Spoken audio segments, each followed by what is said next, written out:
Olá!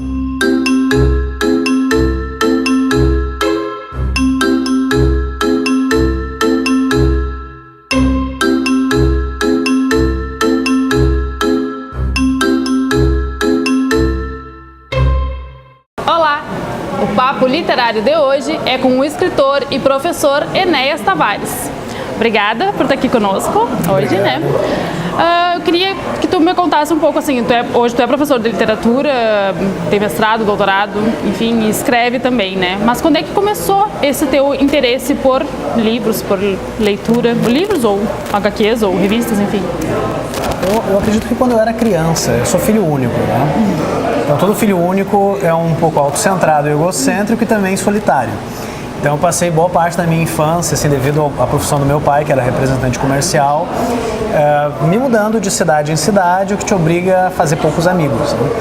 Então desde cedo eu era fascinado por comandos em ação, gibis da Turma da Mônica, e desenho animado, Thundercats, Caverna do Dragão, todas essas referências assim, para quem cresceu na década de 80. E isso foi criando em mim, Fernando, um gosto por contar histórias, por criar personagens. Desde, sei lá, quando eu tinha uns 10 anos eu comecei a rabiscar a minha primeira história em quadrinhos do Batman, né? E a mostrar para os meus amiguinhos, a mostrar para os meus parentes, para os meus pais. E eles muito cordialmente diziam, mas que coisa bonita, obviamente estava horrível, né? Uns rabiscos de criança, né? Mas aquilo fez com que eu crescesse com o objetivo de trabalhar em algum momento com histórias.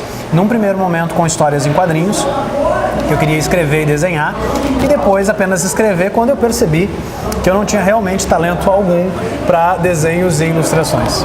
E a tua escolha profissional foi voltada para isso mesmo, ou tu era voltado para a questão da docência, para ser professor? Como é que foi a escolha, assim?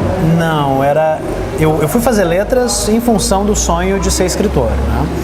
Então pensei assim, olha, se eu quero escrever livros eu tenho que estudar, né, um curso que tem a ver com isso. No meu primeiro semestre eu reuni na minha gaveta de manuscritos alguns contos, poemas, longos projetos literários, sagas épicas, e entreguei nas mãos da minha professora de produção textual 1, primeiro semestre de letras. A professora recebeu aqueles manuscritos com muita delicadeza e disse assim, Enéas, esse não é exatamente o espaço para aqueles que querem ser escritores.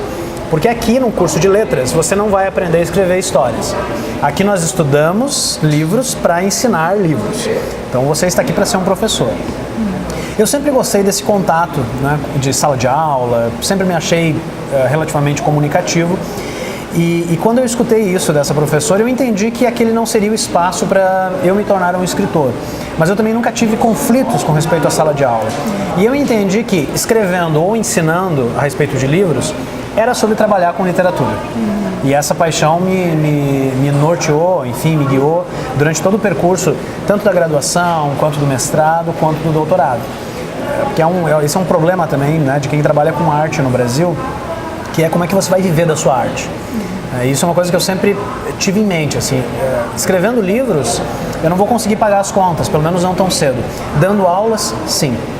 Então a carreira acadêmica e a carreira como professor, ela acabou não só me auxiliando nisso, para que eu tivesse uma relativa estabilidade, que me ajudasse futuramente a trabalhar com literatura de uma forma mais séria, como também me ajudou a ser um escritor melhor. Eu acho que a universidade, diferente do curso, ela te ensina disciplina, respeitabilidade em termos profissionais, ela também te faz questionar aquilo que tu estás fazendo, o modo como tu estás fazendo, e tudo isso acaba afetando, né, direto ou indiretamente a carreira literária. Então acho que as duas coisas andaram um pouco juntas aí no meu percurso, tanto o pesquisador, quanto o professor, quanto o escritor.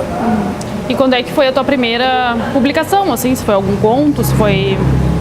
O que foi a tua primeira publicação que realmente foi a público, né? Um escrito teu? Eu, depois de perceber que o curso de letras tradicional é um curso que forma professores e não escritores, eu fiquei atento a um tipo de curso que é muito comum nos Estados Unidos e em alguns países da Europa, que são os cursos de escrita criativa. Quando eu comecei a pesquisar esses cursos, eu descobri que no Rio Grande do Sul nós temos uma oficina que é nacionalmente reconhecida e que é a oficina de escrita criativa mais antiga do Brasil, que é a oficina da PUC do Rio Grande do Sul, ministrada pelo professor e escritor Luiz Antônio de Assis Brasil. Em 2009, eu estava no meio do doutorado e me mudei para Porto Alegre para fazer algumas disciplinas do doutorado na URGS e tive o prazer de participar da oficina, né, do professor Assis Brasil. Essa oficina ela tinha uma peculiaridade interessante. Nós passávamos um ano inteiro, eram 2 semestres, toda quinta-feira de tarde, produzindo contos, produzindo histórias, debatendo qualidade literária, e no final os oficineiros reuniam contos produzidos na própria oficina numa coletânea, que era publicada um pouco assim, como uma meta de final de curso, uma meta de final de oficina. Então a minha primeira produção aconteceu em 2010, né? A publicação sempre saiu um pouco depois do curso, saiu em 2010 com a coletânea 40. Era 40 porque era a 40ª turma da oficina de escrita criativa do professor Assis Brasil.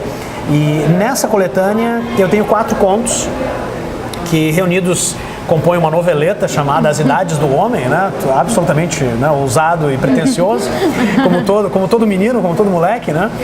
E então eram contos, assim, eram 4 contos que registravam a vida de um sujeito aos 14 anos, aos 30 anos, aos 50 anos e aos 80 anos. E tem brincadeiras com Jorge Luiz Borges, Machado de Assis e outras coisas aí nesses contos. Então a coletânea 40 foi a minha primeira publicação. Mas a tua estreia sozinho foi a série brasileira Steampunk, né? Sim. Como que é? Pois é. Não, primeiro eu queria que tu explicasse o conceito da Steampunk, para os nossos telespectadores entenderem. Tá. Todos nós sabemos o que é ficção científica, né? Ficção científica é esse tipo de literatura que pensa como o nosso planeta ou outros planetas vão ser daqui a 2.000 anos, daqui a 100 anos, daqui a, sei lá, 4 bilhões de anos. Tem um tipo específico de ficção científica que é o cyberpunk. O cyberpunk ele nasceu na década de 80 nos Estados Unidos e ele pensa como é que o nosso futuro imediato, daqui a 20, 30 anos, ele vai ser em decorrência do uso dos computadores e de outras tecnologias móveis. No mesmo período, alguns outros escritores estadunidenses começaram a produzir um cyberpunk que, ao invés de ser no futuro, era no passado. Mas não o nosso passado histórico, um passado no qual a tecnologia ela se desenvolveu de um modo diferente do que na nossa linha temporal tradicional. Quando esses escritores, entre eles o Tim Powers, o James Blaylock e o Jeter, foram questionados, vocês são autores cyberpunks, mas isso que vocês fazem é no passado, que diabos é isso?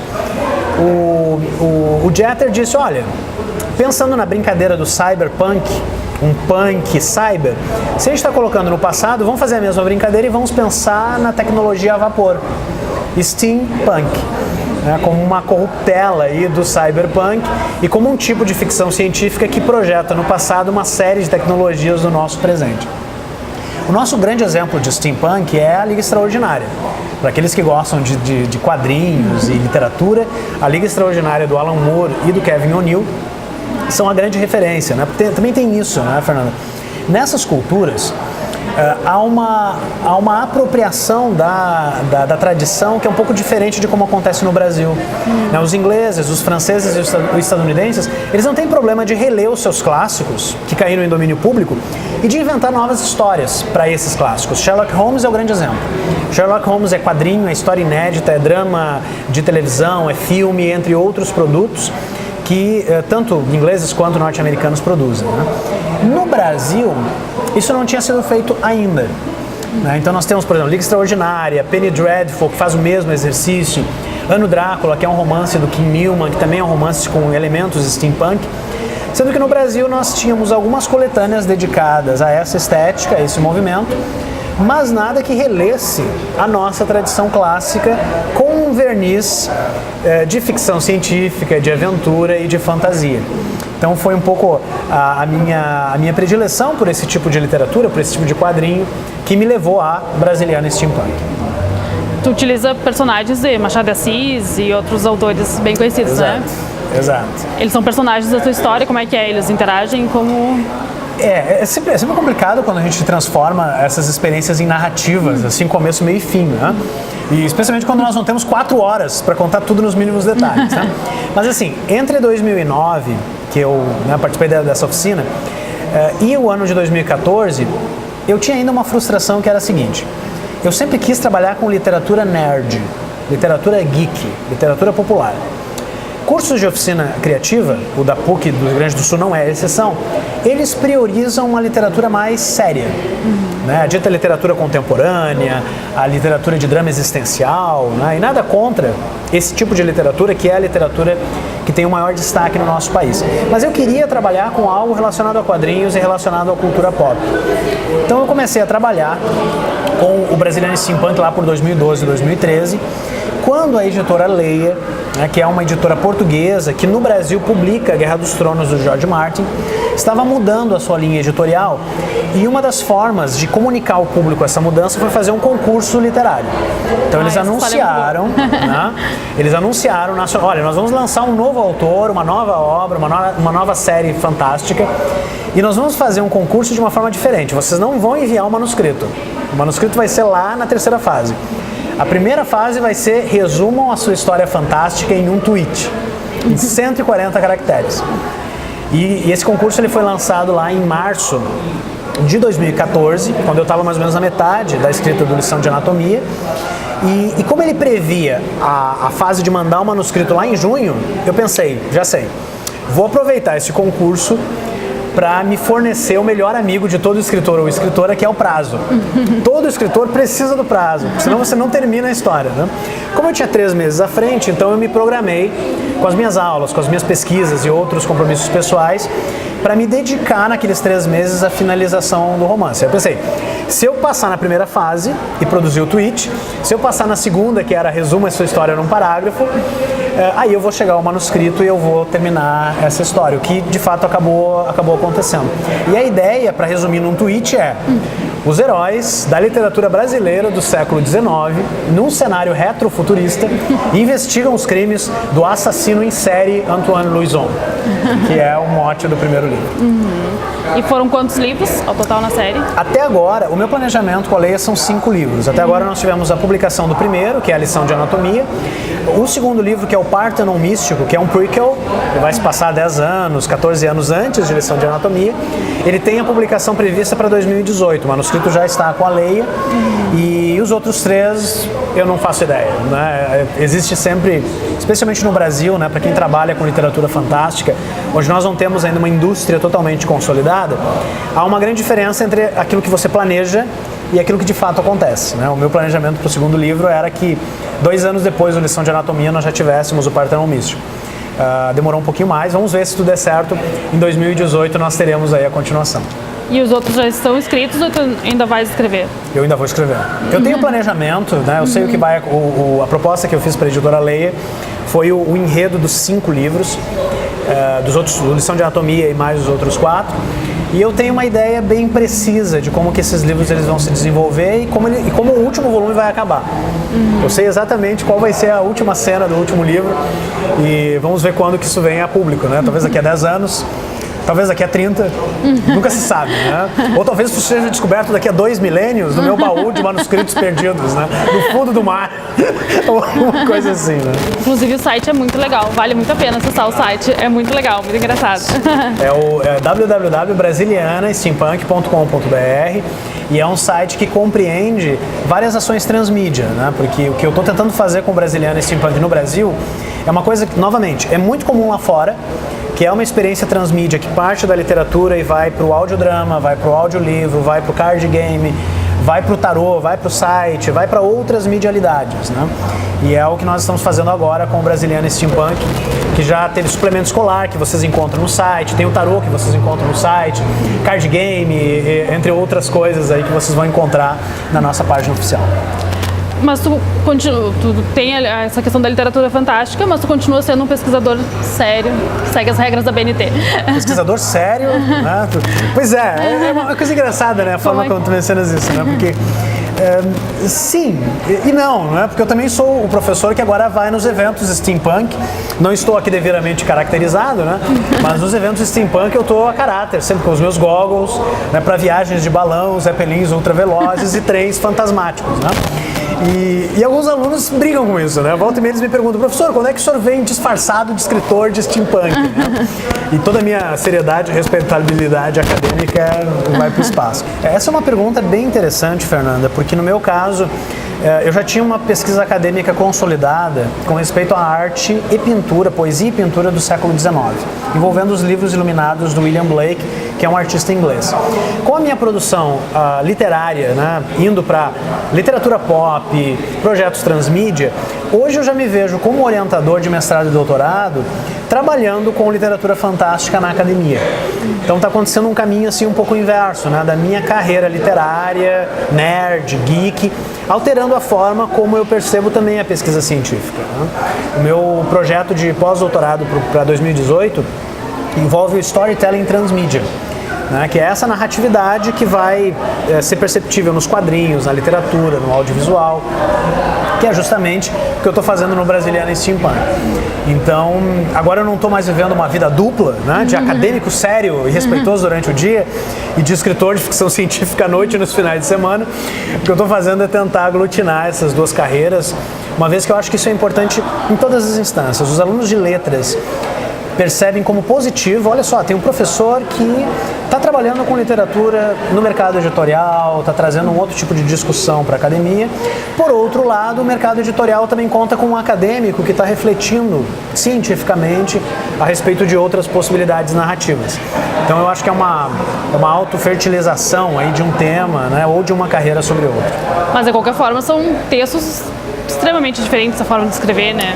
Sim. Tu ainda tem que seguir uma linha mais formal, né? Para a academia. Não é formal, mas palavras mais bonitas. Palavras mais bonitas? Pois, será? Não sei. Mas essa é uma boa pergunta, né, Fernanda? Porque existe uma diferença. Existe uma diferença entre escrita acadêmica e escrita ficcional.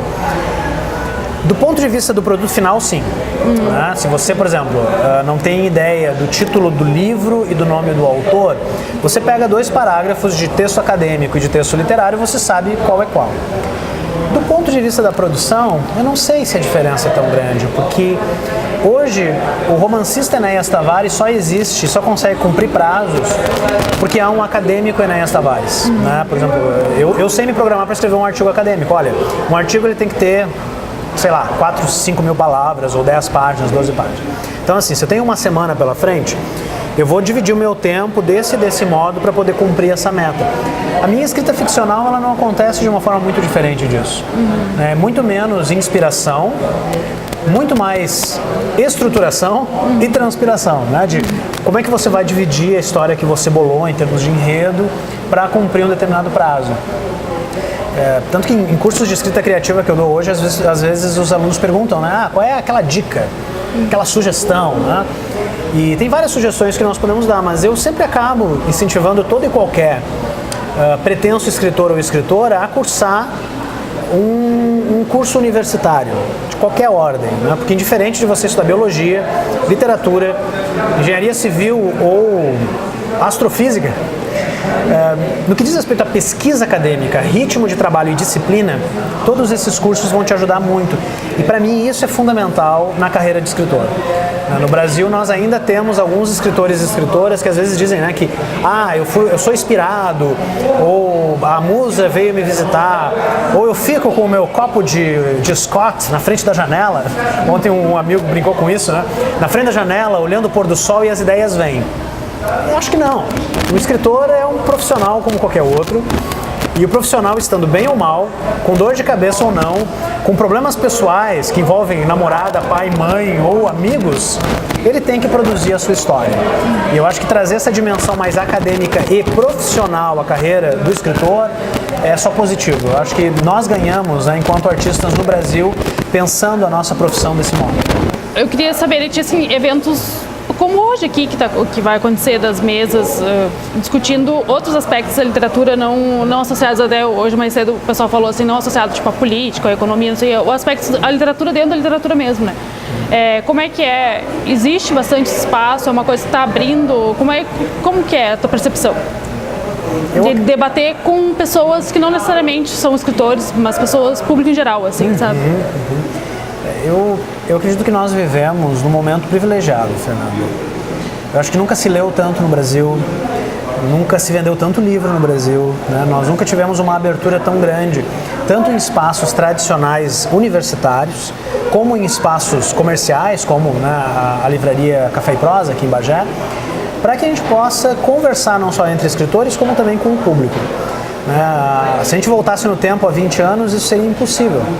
Isso seria impossível porque a nossa universidade era muito mais fechada e tradicional, e porque espaços como esse privilegiariam talvez uma literatura mais séria, né? Mais contemporânea, de temática mais politizada e assim por diante, né? Em 2017, também pelo impacto da tecnologia, muitos, talvez os nossos espectadores, estão assistindo essa conversa dias, semanas ou mesmo meses depois da conversa estar acontecendo, né?